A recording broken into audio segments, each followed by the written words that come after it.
ಇದು ಕೆಲಸ ಆಗ್ತದೆ ಅನ್ನುವಂಥದ್ದು. ಇನ್ನು ತಾಲೂಕಂತ ಭಾಳಷ್ಟು ಬೇಕಾಗಿದೆ, ಕೌದರಿಗೆ ಆಗಲೇಬೇಕಂತೇಳಿ. ಮತ್ತು ಅವ್ರು ಹೇಳೋದು ನೋಡಿದರೆ ಈಗಾಗಲೇ ಅವರಾಗಿರ್ಬೋದು, ಬಾಲಚಂದ್ರ ಅವರಾಗಿರ್ಬೋದು, ಅವರ ಸಹೋದರ ಸತೀಶ್ ಅವರಾಗಿರ್ಬೋದು, ರಮೇಶ್ ಅವರಾಗಿರ್ಬೋದು, ಈ ದಿಶೆಯಲ್ಲಿ ಒಂದು ದೃಢ ನಿರ್ಧಾರ ಮಾಡಿದ್ದಾರೆ. ಗೋಕಾಕ್ ಜಿಲ್ಲೆ ಮಾಡೋ ಜೊತೆಗೆ ಕೌದರಿಗೂ ತಾಲೂಕು ಮಾಡೋದು ಅಂತೇಳಿ. ಇದು ಎರಡು ಕೆಲಸಗಳಾದಪ್ಪ ಅಂದರೆ ಸಹಜವಾಗಿ ಇನ್ನೇನು ಬಿಡಿಸಿಕೊಳ್ಳೋ ಅವಶ್ಯಕತೆ ಇಲ್ಲ.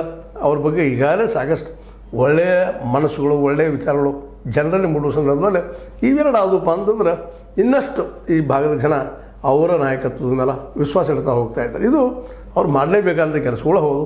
ಇನ್ನು ಇದೇ ಸಂದರ್ಭದಲ್ಲಿ ಅವರು PKPSಗಳು ಈಗಾಗಲೇ ಹಿಂದೆ ಚರ್ಚೆ ಮಾಡಿದ್ವಿ ನಾವು ಇದರ ದಿಶೆಯಲ್ಲೇ.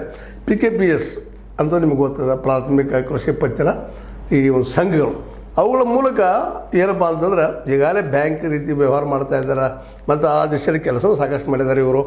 ಅದರೊಂದು ಏನಾದರೂ ಈ ಒಂದು ಎಲ್ಲ PKPSಗಳನ್ನು ಬ್ಯಾಂಕ್ ಅಷ್ಟೇ ಅಲ್ಲ, ಉಳಿದ ಗೊಬ್ಬರ ಕೊಡೋದಕ್ಕೆ ಮತ್ತು ಇದೆಲ್ಲ ಬಳಸ್ತಾ ಇರ್ತಾರೆ, ಅದನ್ನು ಉಪಯೋಗ ಆಗೇ ಆಗ್ತಾ ಇರ್ತದೆ.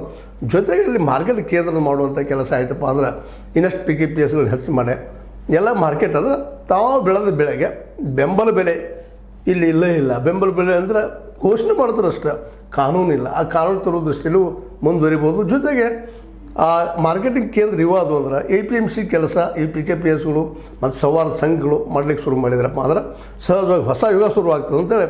ಯಾಕಂದ್ರೆ ಎಲ್ಲದಕ್ಕೂ ಮೂಲ ಕಾರಣ ದುಡ್ಡಿಲ್ಲ ಅಂದ್ರೆ ಏನೂ ಇಲ್ಲ. ಏನಾಗಿದೆ, ಬೆಳೀತಾರೆ ಎಲ್ಲ